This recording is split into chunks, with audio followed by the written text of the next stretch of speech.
प्रभात मेरे प्यारे विद्यार्थियों। तो आज फिर से मैं उपस्थित हूँ आपके सामने विशेषण का दूसरा भाग लेकर। तो चलिए शुरू करते हैं। पिछले दिन हमने पढ़ा था विशेषण किसे कहते हैं, विशेषण के कितने भेद होते हैं। पिछले दिन हमने गुणवाचक विशेषण और परिमाणवाचक विशेषण तक पढ़ लिया था। तो आज हम लोग पढ़ेंगे संख्यावाचक विशेषण और सार्वनामिक विशेषण। पहला है संख्यावाचक विशेषण। उदाहरण देखते हैं। टोकरी में 5 सेब रखे हैं। पेड़ पर 8 चिड़ियाँ बैठी हैं। इन वाक्यों में 5 तथा 8 शब्द क्रमशः सेब तथा चिड़िया की संख्या के बारे में बता रहे हैं। अतः ये संख्यावाचक विशेषण है। तो इसकी परिभाषा क्या होगी? जो शब्द संज्ञा या सर्वनाम शब्द की संख्या या गिनती बताते हैं उन्हें संख्यावाचक विशेषण कहते हैं। इस प्रकार के उदाहरण आप भी तैयार कर सकते हैं। अगला है सार्वनामिक विशेषण। उदाहरण देखते हैं। यह किताब मेरी है, वह खिलौना उसका है।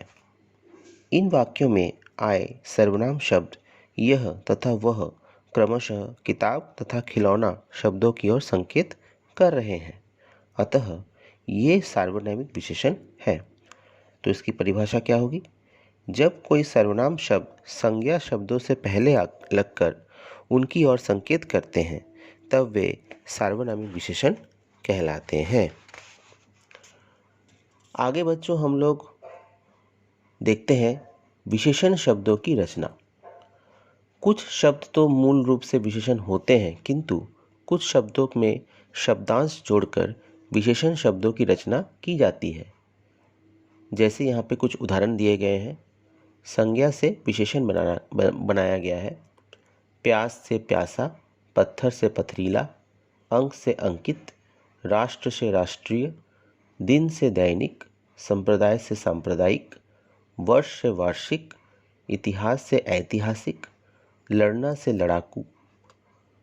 आगे है भाग्य से भाग्यवान, मर्म से मार्मिक, समाज से सामाजिक, ज्ञान से ज्ञानी, दुख दुखी, गुण गुणी, गुणवान, पुराण से पौराणिक, मामा से ममेरा, ऊपर से ऊपरी।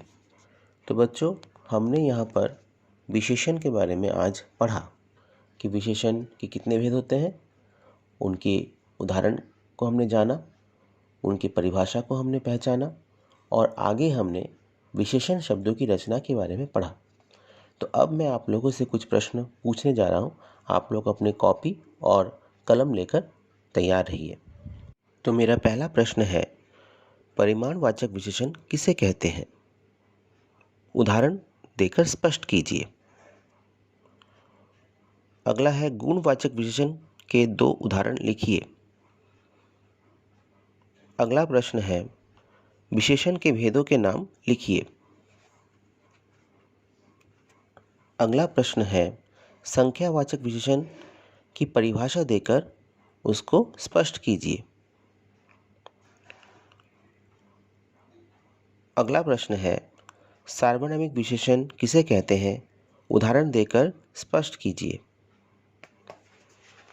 ठीक है बच्चों, तो आज के लिए इतना ही और इसके बाद मैं आप लोगों को इसका PDF भेज दूंगा जिसमें आपको क्या क्या काम करना है उसके बारे में पता रहेगा। ठीक है, तो तब तक के लिए आप सभी स्वस्थ रहिए, सुरक्षित रहिए और अपना अध्ययन करते रहिए। धन्यवाद सभी को।